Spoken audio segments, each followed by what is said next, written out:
Hello, Nigerians. Good morning, good afternoon, good evening, depending on where you are watching me from. I have some fantastic, positive gossip for you today on religious matter. So I need you to give me all ears. Give me all ears. Now, do you know what makes a great man? Ralph Waldo Emerson, an American essayist, once said that to be a great man is to be misunderstood. And George Orwell, the author of the popular political satire, Animal Farm, once remarked that in times of a universal desert, telling the truth becomes a revolutionary act. And the duty of a revolutionary is to stir up a revolution. That is why in the early 17th century, Galileo Galilei, a brilliant astronomer, dared to challenge the church's geocentric doctrine, which sparked a fiery debate that pitted scientific truth against entrenched tradition. The church believed in geocentrism as a doctrine which meant that the earth was the center of the universe. But Galilei was one of the very few voices who debunked that claim, after conducting experiments using a telescope. Rather, he proposed heliocentrism, which meant that the sun, not the earth, was the center of the universe. And of course, you know that during those times, the church wielded a lot of power and influence on the world. So you can imagine how radical and dangerous Galileo's idea was then. Now, some people believe that this may be exactly what is playing out in Peter Obi's case.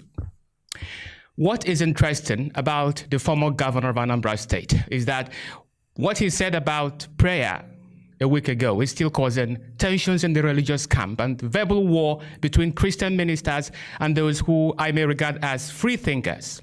Mr. Obi said that in the interview that prayers and night vigils are among the causes of economic stagnation and retrogression in Nigeria. It's attractive, yes, politics and church. You need to dismantle it. And we're going to turn night vigil into night shifts so people can be productive. I go to church, I believe in God. Yes. But we cannot have people Monday to Friday be in church morning and night. No. If I go from here now to my house, the only signboard you see is signboard of churches. You go to the east, it's burials. That's not the country. If you go to any other country, you see products. But then a Christian minister called Apostle Emmanuel Iren, who is the founder and lead pastor of Celebration Church International, was particularly ballistic about Mr. Peter Obi's comment. Apostle Irene accused Peter Obi of gaslighting and challenged him to show him a single church that holds night vigils every day, except during special seasons like Ember months, when some churches normally do night crusades to ask for God's protection against ugly happenings like road accidents and the rest of them.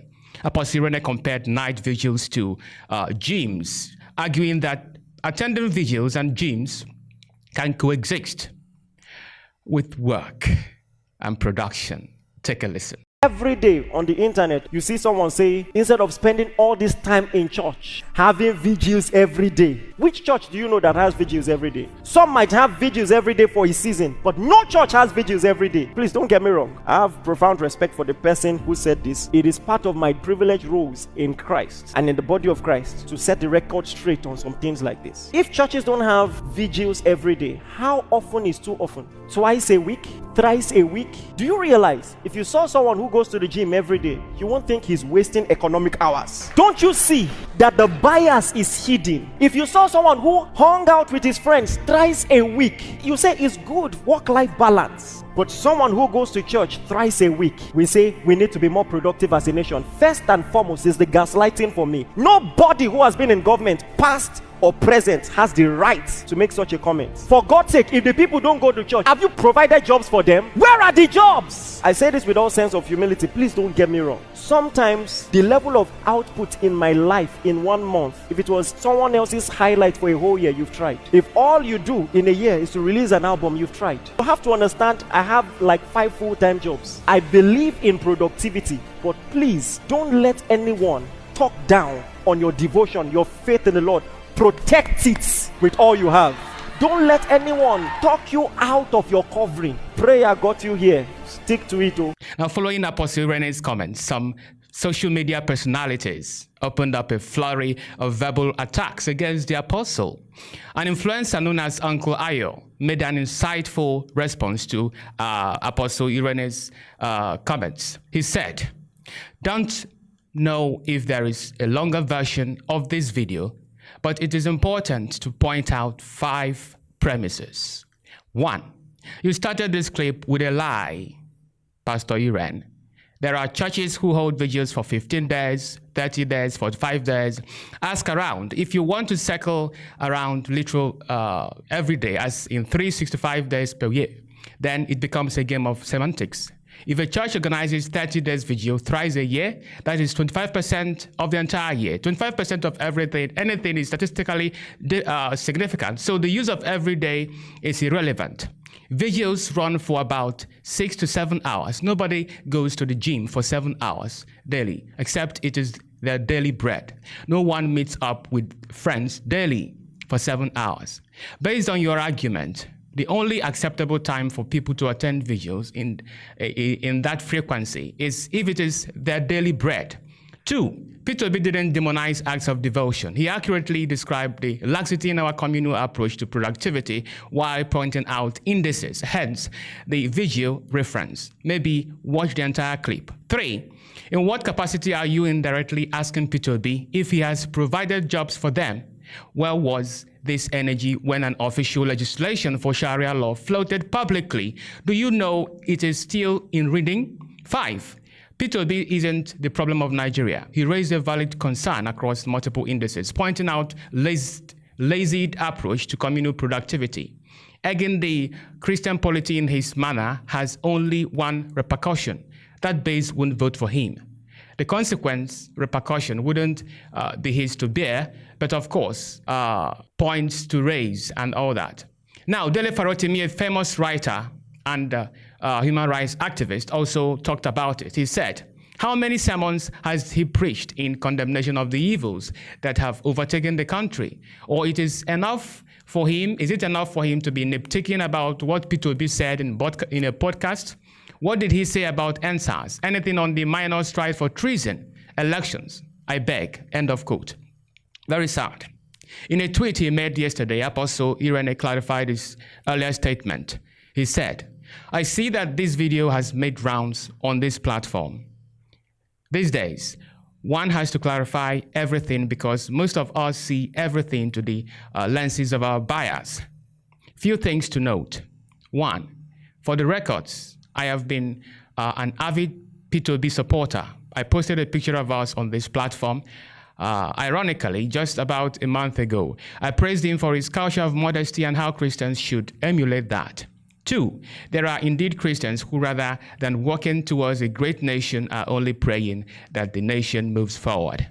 No amount of prayer will substitute for productive labor and electing the right people to lead the nation. What then is my issue with the statement? To insinuate that instead of vigils, we should have night shifts is a fallacy or false dilemma. Even in more developed countries, most people don't work night shifts.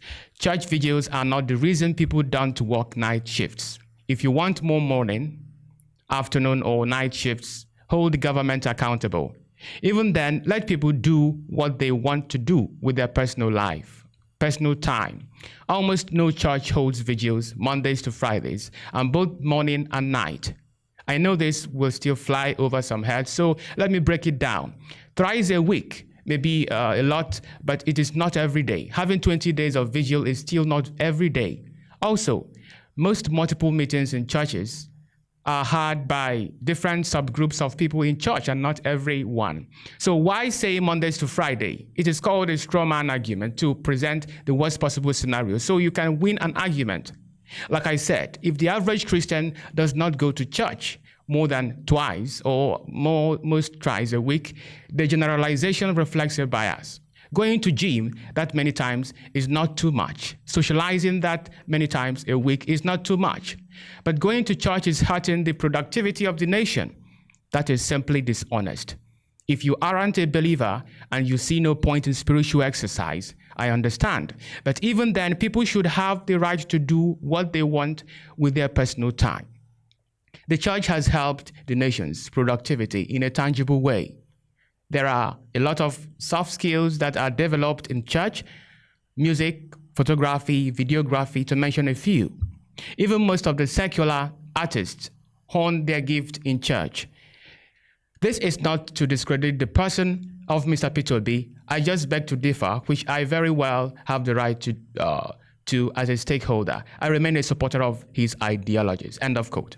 Now, viewers, I have an uncle who is hardworking and super industrious. He deals in the production of medicine we take every day when we get sick. But here is the twist. Despite being so hardworking and pretty wealthy, he staunchly believes in his religious faith to the point of being a knight in this church and never jokes with traditional prayers of the church. Now, when I sought his opinion on Peter Obi's commentary, here is what he told me. Listen. Good morning, Tochukwu. How are you? Well, what you said that Peter Obi said, I think, is misunderstood. I don't want to believe that what he is trying to say is that people should not pray. No. Peter Obi can never say that. What I believe he is trying to drive at is this: the aspect of people going to church, going to prayer house, going to chapel, and staying there for days, for hours, waiting for miracle, abandon their job, their duty, using the time they're supposed to use to go and do for money, to go and do for work, to go and work, to go and do for their daily bread. They now put that time in the church in some form of their praying. That is the aspect of it that I think Peter Obi is trying to say. Peter Obi is a good man. I believe he will never say that prayer is not good. So that productive time, productive hour, people who convert to prayer is what Peter Obi is talking about. Not that you cannot, maybe there is time for angelos. You now stop what you are doing and send this and then go back to your work. No, that one is okay. If there are time for you to, maybe you are doing a novena, time for you to go and pray, say novena and then go back to your work, that is okay. But the aspect that is bad is that you go to chapel, sanctuaries, churches, you see people lying down there, that they are praying. They are praying to God. They will stay there for hours. Some will even stay for days, waiting for miracle to happen, waiting for somebody to throw manna down from heaven to them. And that is the aspect of it that I think Peter Obi is saying. Not that prayer is not good, but the aspect of the productive time, productive hour that are being used lazily, I would call it lazily, to go and say that you are using to pray. That's the aspect of it that is bad. That's powerful. I also canvassed the opinion of three friends. The first, called Eskimo, who used to be a seminarian, also gave me a powerful opinion. Now he said, let me quote him: I listened to the podcast from A to Z, and at the particular point he said the thing about night vigil to night shift, it was referring to the whole structure of the religion in Nigeria. Peter Obi, before he said he will turn night vigil to night shift, already mentioned that the only thing that thrives in a failed nation or state is politics and religion, and further said that the two structures needed to be dismantled, not necessarily stopping them from, because there is no nation without politics and religion, except maybe North Korea. Peter Obi, if he becomes a president, is not going to stop any church from doing night vigil or stop anyone from joining politics, but he will make those things that look attractive in both of them to be less attractive. The type of Christianity we practice in Nigeria is a Christianity of zero tolerance, zero resistance to the actual oppressors and the real enemies to our progress. A Christian can be in the church all day and night, praying against all the evil forces from his village, but when a politician throws a party, he or she will gather to eat and dine with the politician, but in the actual sense, that politician is the evil force against his or her life. You may have heard about Father Oscar Romero and Marcelo Perez of South American descent. These two priests were killed because they stood against the government oppressions on their people, and today the people are getting the attention they deserve. The case is different in Nigeria.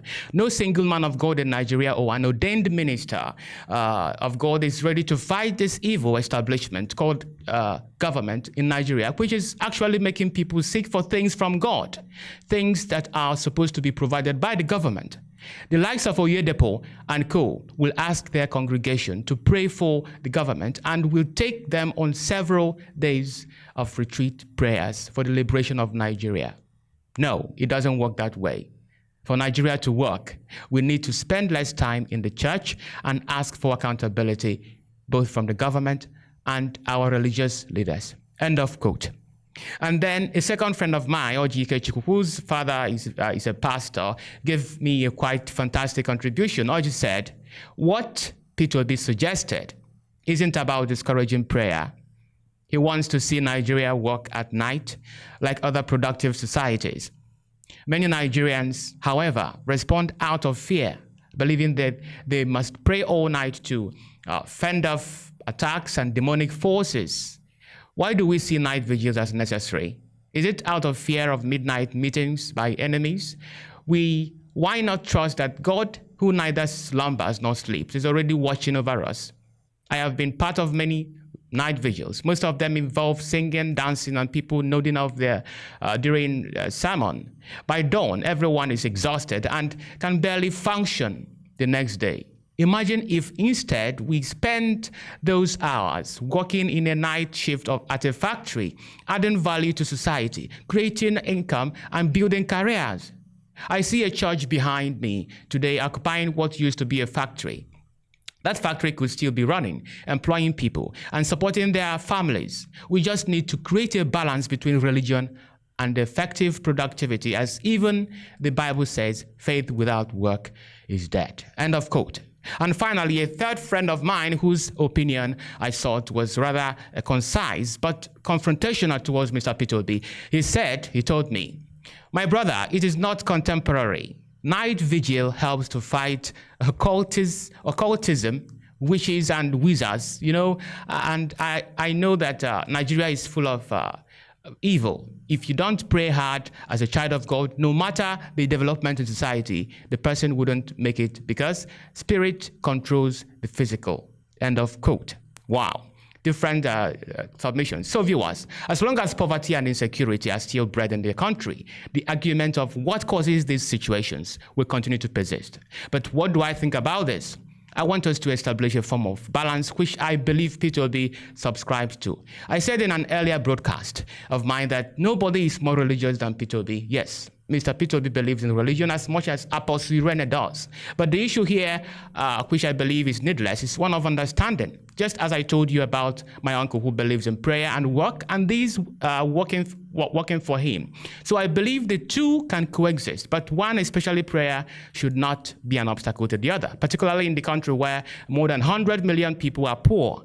But then the reason why some people pray is not necessarily to fulfill religious duty or because they don't have a job. No, these people pray because they believe that because prayer is spiritual, that it could help to protect them from spiritual negative forces projected by the occult world. So there are so many reasons why people pray. However, notwithstanding all this, it is arguably true that prayer and production can coexist. That's all I have for you on Just Villa. If you like my videos, do not hesitate to subscribe to the Diaspora Digital Media, like my videos, hit the like button, share my videos, make your comments. I am Otra saying, bye-bye.